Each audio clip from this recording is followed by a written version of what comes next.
Bu şekilde söyleyelim. Dünyadaki eğitim hangi tarafa gider? Bunu anlatma sebebimiz de geçen hafta Amerika'da maşallah bir genç eline bir silah aldı. Bir okulu bastı. Ve toplam yetişkin olarak 21 insanı 18-19 kişi, onlardan çocuk yaşları 8, 9, 10, 11 bu kadar insanı öldürdü. Aynı vakitte başka taraflarda da bakıyorsun ki yine insanlar, çocuklar annesini babasını öldürüyorlar, kardeşlerini öldürüyorlar. Yani değişik değişik bela ve musibetler çocuklardan kaynaklanan bir şey. Peki biz nerede hata yapıyoruz? Bunu biraz dile getirmemiz lazım.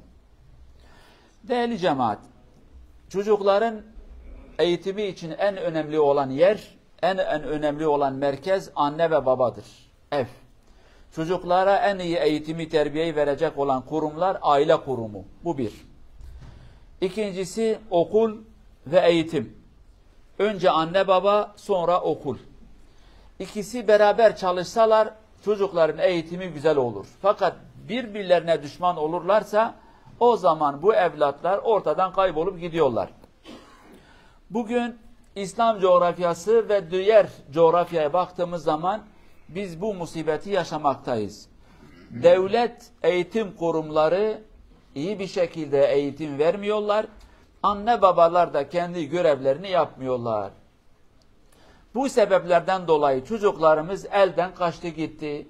Ve o şekilde bizim daha 14, 15, 16, 17 yaşına gelen çocuklarımız her biri bir şekilde bir katil, bir soyguncu olmuş. Yani katliam yapan insanlar olmuş. İnsanları öldürür, insanlara değişik değişik zararları veriyor. O duruma gelmişiz ki bizim gençler ve çocuklar anne babasını öldürüyorlar. Her gün haberlerde okumuşsunuz ki efendim parasızlıktan dolayı veya da annesi babası istediği eşeği almadığı için annesini öldürmüş, babasını öldürmüş, başkasını öldürmüş. Buna benzer değişik değişik zararları veren insanlar var. Daha geçenlerde haberlerde çıktı. Kız annesiyle beraber bir ayakkabı dükkanına gitmiş. Annesine diyor ki bana şu ayakkabıyı al. Anne de diyor ki o kadar param yok yani. Şimdi paramız yok. Kız krizlere girmiş. Annesi merdivenlerden aşağıya doğru itekledi. Zavallı anne birkaç yerde kemikleri kırıldı. Neymiş? İstediğimi bana almadı. Peki bizim bu kız niye bu kadar cani ve vahşi oldu? Başka tarafta bakıyorsun ki iki kız ve de iki kardeş birleşmişler, babalarını öldürmüşler. Birleşmişler, anne öldürmüşler. Gençler eline silah almışlar, kahveleri tarıyorlar, okulları, kiliseleri, camileri bir şekilde tarıyorlar.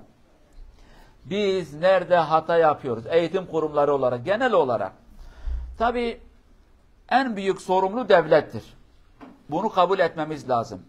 Çünkü eskisi gibi değil. Eskiden devletlerin güçleri yok. Ama şimdi gide gide devlet daha güçlü oldu. Her şeyden haberleri vardır. En ufak bir sıkıntıda her şeye müdahale edecek kadar devletlerin güçleri vardır.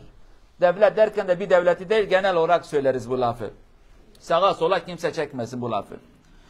Bu devlet korkudan dolayı, yani millet devletten korktuğu için, milletin gücü devlete yetmediği için artık mecburen devlete boyun eğmişler. Ne söylesen onu yapacağız. Devletin bazı kurumlardaki olan bazı insanlar, onlar da vicdansız, merhametsiz, kime hizmet ettikleri de bilmiyoruz. Yani fakat emin olduğumuz bir şey, insanlığa hizmet etmiyorlar. Buna eminiz. Ama kime hizmet ediyorlar biz bunu bilmiyoruz. Bu insanlar ne yapıyorlar? Değişik değişik eğitim metodları, değişik değişik sistemleri, biz bu insanları nasıl canavar edeceğiz? Sanki yemin etmişler ki biz bu çocukları canavar ve vahşi olarak meydana süreceğiz. Sanki böyle bir hedefleri vardır. Çünkü yaptıkları şey o kapıya götürür. Sen anne babayı tehdit edersen, ey anne ey baba çocuklara karışmayacaksın, ona bir şey demeyeceksin. Bu lafı söyledikten sonra sen onlara karışsan, onlara hayır desen en büyük cezayı benden göreceksin dediğin zaman anne baba korkudan bir şey yapmayacak. Bu bir. Anne babaya anne babalık görevi vermeyip de ona desen ki sadece senin görevin bir fabrika. Sen ürünü doğuracaksın, ondan sonra işin bitti. Sen anne babaya robotluk görevi verirsen haliyle devlet olarak herkesle ilgilenmen lazım. Devlet anne değil, devlet baba değil. Devlet çocukları 9 ay kendi rahminde büyütmedi. onları doğurmadı, onlara süt vermedi. Devlet dediği nedir? Dört duvar gibi bir şeydir. Bugün biz camide dört duvar arasında, bu duvarların ne yüzü var, ne kaşı var, ne kalbi var, ne hiçbir şeysi var. Dört tane duvar. Biz insan olsak bu duvar bizi içine alacak, kavga edersek başımıza yıkarız. O kadar. Dolayısıyla devletin en büyük hatası anne babayı eğitmez, anne babayı korkutmuş. Sen bir şey yaparsan seni hapse atarım, sen şunu yaparsan çocukları elinden alırım.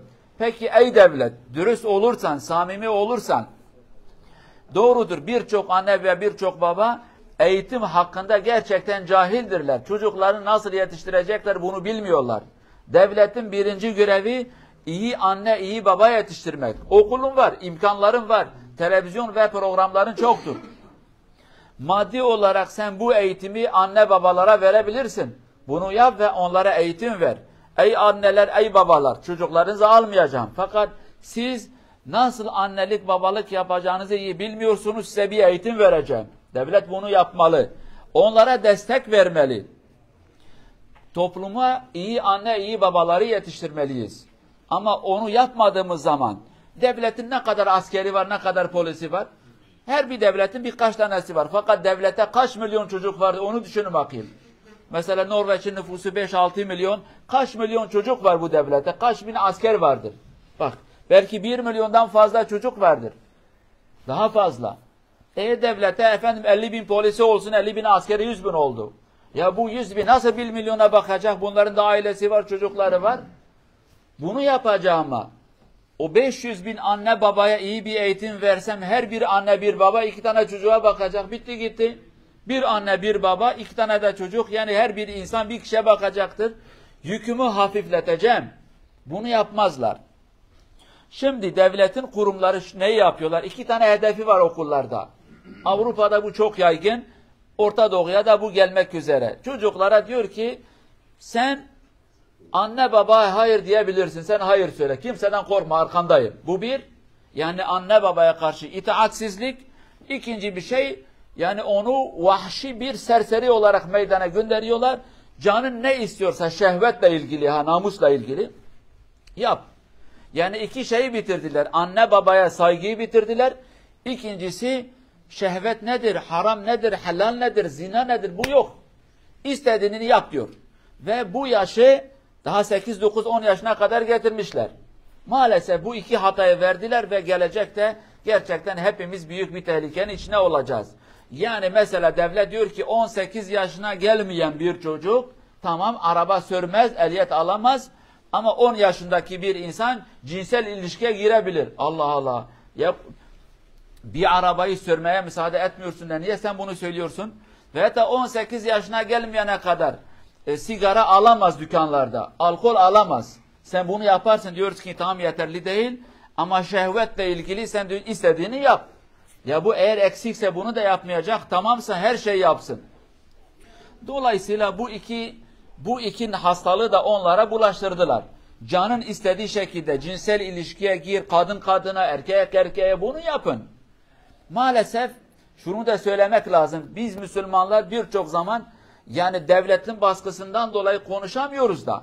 Ya bu haramdır diyemiyoruz. Fakat şunu söyleyelim. Biz Müslümanlar Allah'tan korktuğumuz için kendimize istediğimiz iyilik ve güzelliği başkalara da istiyoruz. Ondan dolayı diyoruz ki ey insanlar, Allah sizi nasıl yaratmışsa o şekilde hayatınızı sürdürün. Erkek erkekle, kadın kadınla bunlara girmeyin. Bunlar hastalık getirir ve kökünüz gelecektir. Yani bu hastalığa müsaade eden, bu ahlak dışı davranışa müsaade eden toplum kendi sonunu kendi eliyle getirmeye çalışır. Fakat biz diyoruz ki öyle yapmayın. Yani biz çıkarcı insanlar olsaydık diyecektik ki aferin size, bunu yapın, kökünüz veya da sonunuz çok yakın bir zamanda gelsin. Bunu da yapmıyoruz. Dolayısıyla bu tehlike cümlemizi bekler. Beraber düşünmeliyiz, taşınmalıyız. Ne yaptı ki çocuklarımız bugün birer canavar haline geldiler. Allah Azze ve Celle bütün evlatlarımızı, anne babalarımızı, memleketlerimizi her değişik bela ve musibetlerden muhafaza etsin inşallah. Vesselamu aleykum ve rahmetullahi ve berekatuhu.